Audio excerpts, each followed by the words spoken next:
to boost domestic consumption, almost by definition, as they internally invest more, and that will help grow the middle class. Now, your other question, the broader part of your question, though, is very, very strong and very on point. We've had, I've accused bad policy as playing a role here, but you're correctly saying, well, okay, but we've had a lot of different policy throughout these last 30 years. Some of it, some of it lots of it by politicians of all kinds of different stripes. Is it really all bad? Well, it's not really all bad, but it's really all failed to attack the problem. I mean, the one thing you didn't cite in your litany there is the fact that the economy has been at non-full employment. So the unemployment rate has been above the full employment rate for 70% of the quarters between 1979 and now. And so I would argue that every regime has been errant in that regard. There would be, I would give the Clintonistas a bit of a break on that, because I actually think that some of their fiscal policy was more in the spirit of what I argued, and I would also argue that monetary policy in those years was more in the spirit of what I argued. And what happened in those years? We achieved the only full employment period of this last 30 years. So, in fact, when we got the policy right, things fell into place. Now, that's an N of 1.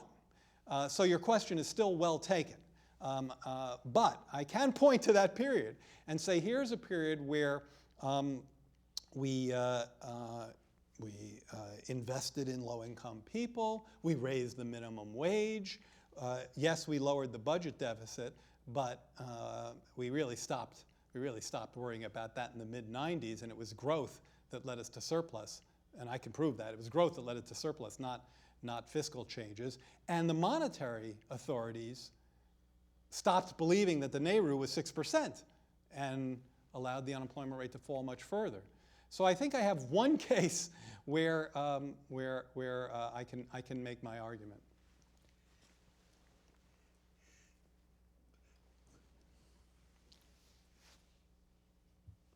This question's a little unfair for an economist, but I'm going home for Passover in a few weeks, and I have an Uncle Ted who wants to know what the heck is going on in DC and how can we fix it. And instead of printing out Jared Bernstein's latest report from CAP and trying to, go through all the stats with him, do you have a sort of very simple story that the rest of us who, go home for Easter or Thanksgiving can talk with our family and friends about and sort of explain what's going on? I mean, it is unfair because economists don't necessarily tell simple stories. But it's a great question.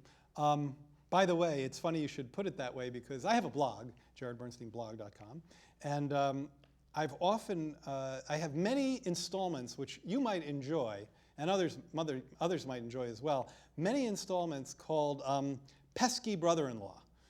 I post them typically before holidays, and they're Q&A. And you go home and someone says, we're becoming Greece, these guys are crazy, and what's your answer to that? So you should look up my blog and read my Pesky Brother-in-Law posts. So I think the best way to deal with Uncle Ted is something that I was trying to get at before when I said, look around at the things that are really troubling you, Uncle Ted. What is it that bugs you? And Uncle Ted might say, I mean, you could chime in if I'm not claiming to know Uncle Ted, but I know a lot of Uncle Teds. Uncle Ted might say, the budget deficit. It's terrible. It's too high. So that's just factually wrong. And so one should know the facts and say, well, actually, in fact, the budget deficit was 10% of GDP. Now it's 3%. So that's not really a problem right now. Okay, well then if it's not the budget deficit, the economy stinks. Okay. The infrastructure, you may not say infrastructure, but the roads are falling apart. I went to the airport the other day and the planes were delayed because there was a freakish storm, or The runway was broken. The schools stink. I'm trying to think of the kind of things that, at root, what Uncle Ted is complaining about is precisely the things that government is supposed to do, is precisely the things we need government to do. Private industry is actually doing, for the most part, what it's supposed to do. It's supposed to pursue profits, and let me tell you, it's doing it pretty well. I'm not saying every small business on the corner is doing great, they're not. But I'm less worried about that. What I'm worried about is government providing the public goods that, at the root of it, are probably at least part of what's bugging the heck out of Uncle Ted. The fact that the school system is maybe inadequate, the physical structures of the schools, the roads and the bridges, the basic kind of unfairness that the Occupy Wall Street group identified, the unaccountability, the lack of accountability of the financial sector, tanks the economy but gets a bailout. These are the kind of things that really, I think, bug a lot of people. And what they all have at their core is a government that's not doing what it's supposed to do. So I think the message for the Uncle Teds, and I think it's a pretty simple message, is to break it down as to what it is that you don't like, what it is that's bothering you. You'll probably find out that government is failing to play its role in investing in the public sector. That's not a complicated concept. Investing in the public sector. Businesses won't invest in schools, public schools, because they're public. Businesses won't invest in roads because they're public. Businesses won't invest in the climate because they can't capture any profitability there. There is a role for government, Uncle Ted, and as long as you and every other knucklehead is sending people to Washington who doesn't understand that role, disparages that role, you'll continue to be very unhappy. I'm going to chime in here, aside from suggesting that you don't call him knucklehead, and that you suggested if he finds the Fickerman, you trade him for a book of Dr. Benson called Crunch, and that may also help. But in all seriousness, I would say, Uncle Ted, I know you want to agree with that, but I need to tell you honestly that unless we do what was mentioned earlier and do something about the way people's deep pockets can buy their way in Washington and in state capitals and in town halls, all the rest is not going to work. There's one magic key, which if you turn that, it won't solve all the other problems, but will make looking at them rationally and treating them and at least a possibility. And unless we do that, all the rest will be, then you may as well pray to higher interventions. One more last question.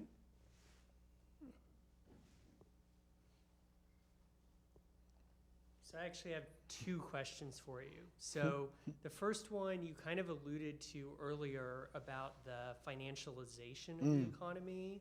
And can you talk some more about that and how that may or may not have contributed to increasing inequality?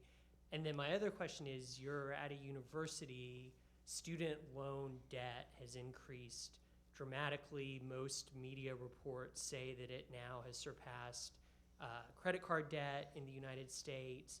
And what impact do you see going forward, especially for my generation, graduating into a weak economy with high levels of education, but also high levels of debt? And what do you think that's going to do for us in the future, even as the economy recovers? I could tie these two questions together and try to figure out a way to create a derivative that shorts student debt. But that's probably not where you're going. Starting with the second question, I've looked at the College Board doesn't just run the SATs, they have a very good research group. And if you look at their work, you will come away feeling somewhat differently about student debt. You won't feel great about it, but you might feel somewhat less terrible. The median amount of student debt, typical student's debt, is not is not far outside of its historical range. Maybe, I don't remember the numbers, but 15 to 25,000, something like that. Now that's not nothing, don't get me wrong, but many students have for decades graduated with debts of those magnitudes and been okay. The problem is is numerous. There's a few problems. One is that the distribution of student debt has a fat tail. That means that there are there are a lot of students who have very large debt. There are a relatively small number of students who have very large debt levels, and for them it's very problematic. But what's most worrisome is the extent to which students are incurring debt and not completing college. Because the way to make this thing work is to complete college, hopefully at a good school like this one, pretty expensive one I'll say, but a good school like this one, and come out with the earning capacity to service your debt. The problem that so many students are, they're loading up on debt and they're not completing. And so therefore, I've encouraged people in the field of kind of education economics, forever we've focused on college access and not college completion. Well, we sort of focused on high school completion, and we've done a pretty good job on that, although there are large pockets of deficits there. High school completion, okay, great, done okay with that.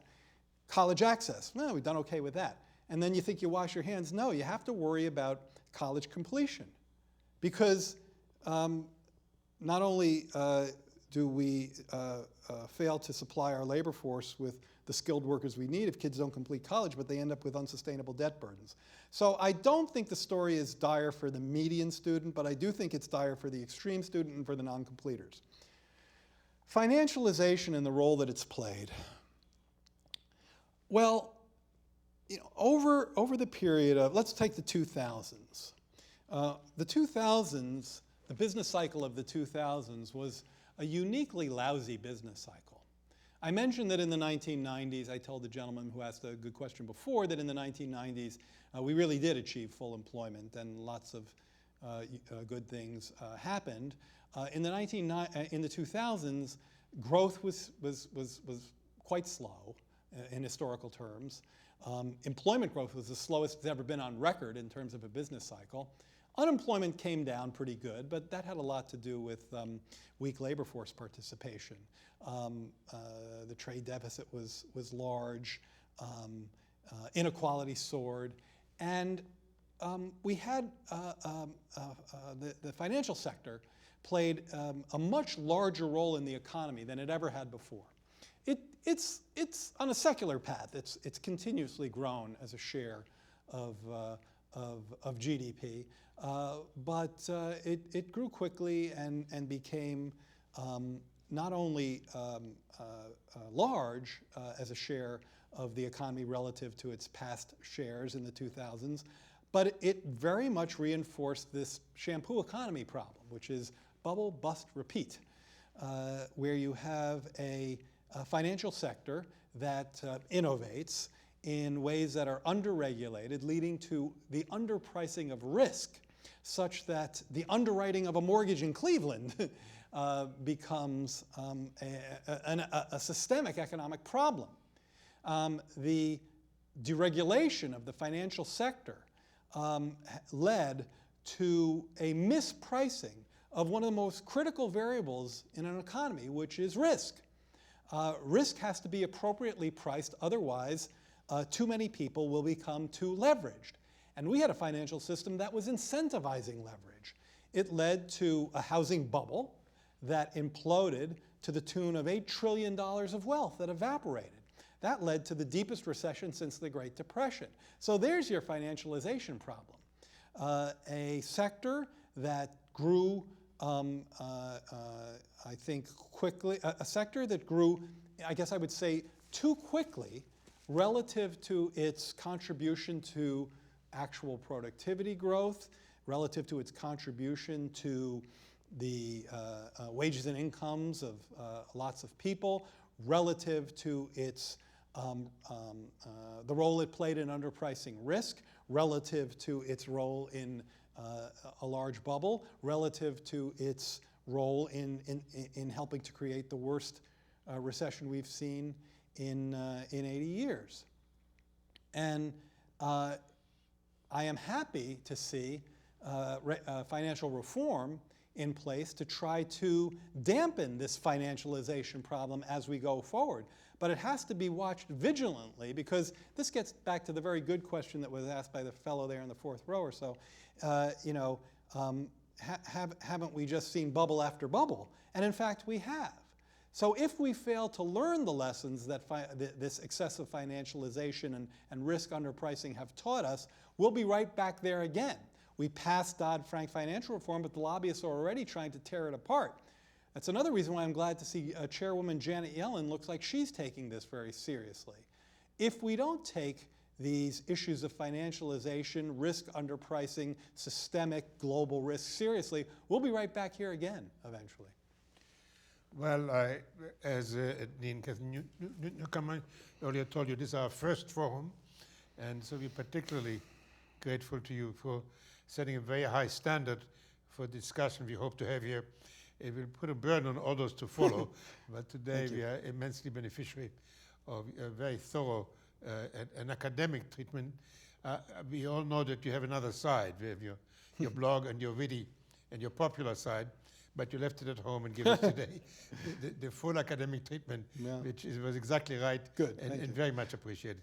And thank you all for brilliant questions. And let's thank our speakers. Thank you. Thank you. Thank you.